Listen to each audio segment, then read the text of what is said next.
Listen. As somebody who owns a small black business, I tried my best.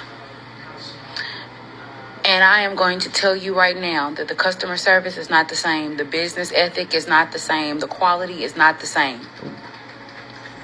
I don't know what it is about the sense of entitlement that small black businesses have, as if we are obligated to support, regardless of the quality, regardless of the service experience, regardless.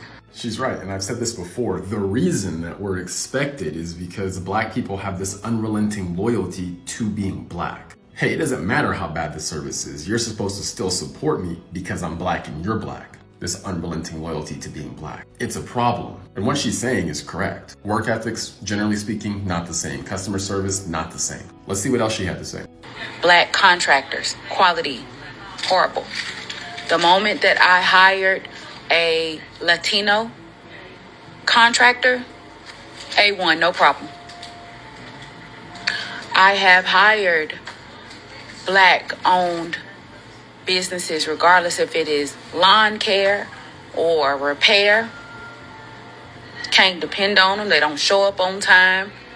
And then when they get there, instead of communicating, instead of, so sorry, I'm going to make up by doing this.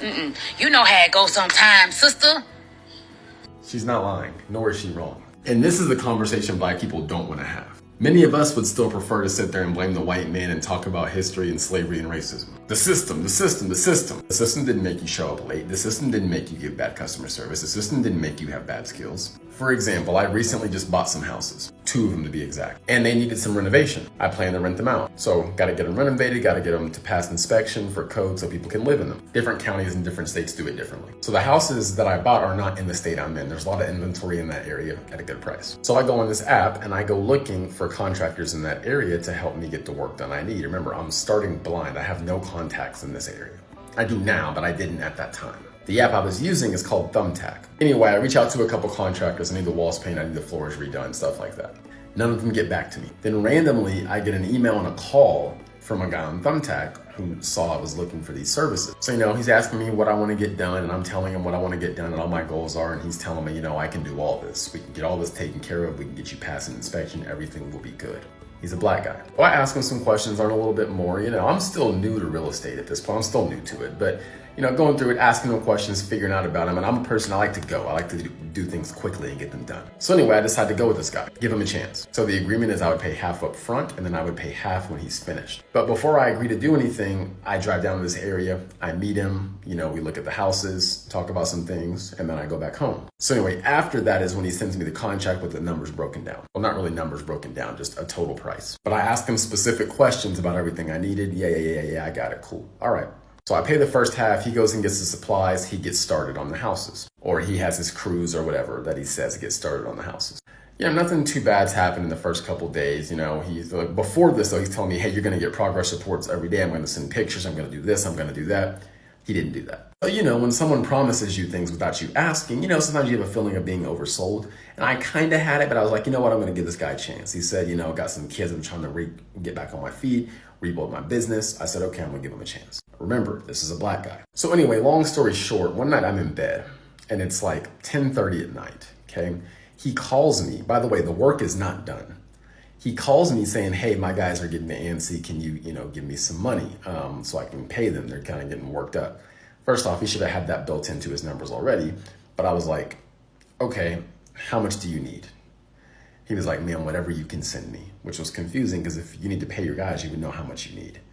So I said, all right, $250. I still owed him probably the other half of the project, which is multiple thousands of dollars, okay? He then gets pissed off at me and catches an attitude with me talking about the job's gonna be done tomorrow, give me the money. I'm like, so why wouldn't you just send me the pictures and everything when the job is done and then we can talk about the money? No, bro, I need it now. That's not my problem. I don't have any progress pictures. I have nothing. And you want me to give you the rest of the money. He gets pissed and starts threatening me. I'm gonna take you to court. I'm gonna do this. I'm gonna do that. Man, I got you by the balls, man. You need to give me this money. So I call one of my boys at like 12:30. I'm like, yo, we gotta go out of state tomorrow. So we drive there that next day unannounced. Because again, he's telling me the work is done. He's calling me that day multiple times and I'm on the road saying, pay me, pay me, pay me. Here are the pictures, pay me. So anyway, I get to my first house and he's there. I said, look, I'll meet you here. I go there, he's there. The work is not finished. And what he didn't know is I stopped at the first house before I got to that house. And look, the work at the other house was not finished either. But I literally had such a bad experience with this guy that he probably gave me $2,000 worth of value. I paid him 10 grand. Okay.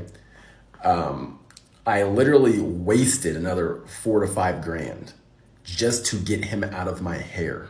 He was blowing my phone up. And this is a black guy. The first time I met him, a white guy walked across the street and introduced himself to me instead of what his company does. They were outside working on a sewer line in the yard across the street. Property management company does the whole nine. I did not go with him. I stuck with the guy that I originally came out there to meet, and it bit me in the butt. This man, and I told this guy, I was like, look, bro, I want to scale up in this area. So I want to have, multiple houses in this area. I'm talking more than 10. These are my first 2. So you're going to have jobs. He literally stepped over $1 to pick up a dime. So then I reached out to that white guy that came and introduced himself to me. Property management company got me in contact with the contractor. That contractor is white. The crews are white. Everything's white. I'll have tenants in these houses. The houses are done. I'll have tenants in the houses likely by August 1st. Now that business that could have been going to a black person is now going to white people. And personally, I have no problem with it. I don't care. But what I find interesting is you will see a bunch of black people who complain about blacks not having opportunities or not making money or not doing this, but they're not going to talk about things like this, and they won't call out the people that do stuff like this. That business could have gone to a black individual. Instead, now it's going to white people because they're actually doing it properly. Not screwing me over, not trying to mess me up, not trying to take advantage of me. What he tried to do is he tried to get me in and then knock me over the head with more. So he was going to keep charging me thousands of dollars is what he was trying to do. Anyway, the point is that black people need to call out the reality of what's happening within the black community. Part of the reason that we don't make the same money other races do is due to what I just explained to you. Part of the reason why black businesses aren't as successful and there's not as many of them out on a percentage basis as other races is due to what I just laid out to you. But we want to ignore that and act like it doesn't happen. No, it needs to be addressed and it needs to be called out, because as long as we continue to have these pitiful mindsets about these things, we will continue to struggle and blame our problem on everything but us. No, Taraji. Now, I wouldn't do that, especially not to a fellow bison. The real HU, So what's on your mind? This is so cringy. But before I continue, she's talking about Howard University, which is a historically black college and university. So that's why Kamala Harris is letting people know that she went there. Gives her points within the black community. She's pandering. Let's continue. So what's on your mind? Oh, Madam VP Harris, I'm worried about the election. Women's reproductive rights are on the line. Our Supreme Court is on the line. Our basic freedoms are being tested, Madam VP. I know you've been traveling across the country. What are you hearing? Now, I want you to look at...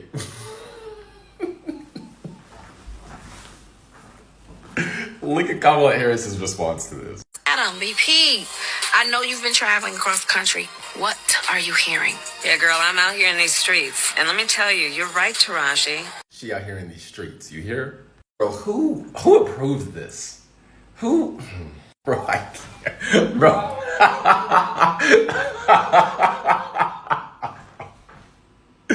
Black people, I hope you know, they think you're stupid. They think you're dumb.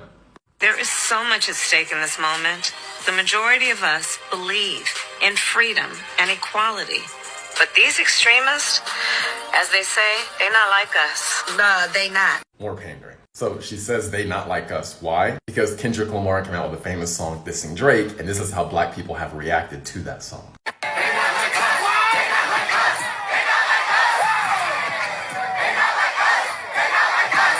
More pandering. Now to be fair, I like that song as well, but I can also see through this pandering. Like, Kamala then goes on to say this. They not. There's a full-on attack on our fundamental freedoms. The freedom to vote. Yep.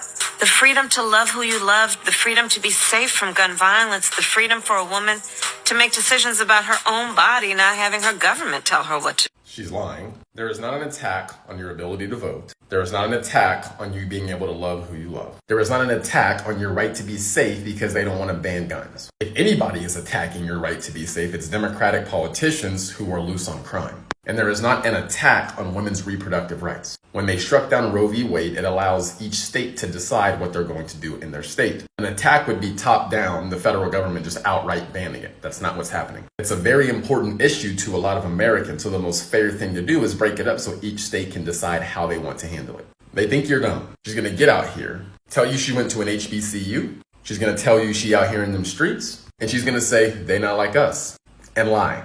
And that's how she's gonna get your vote. They think you're stupid.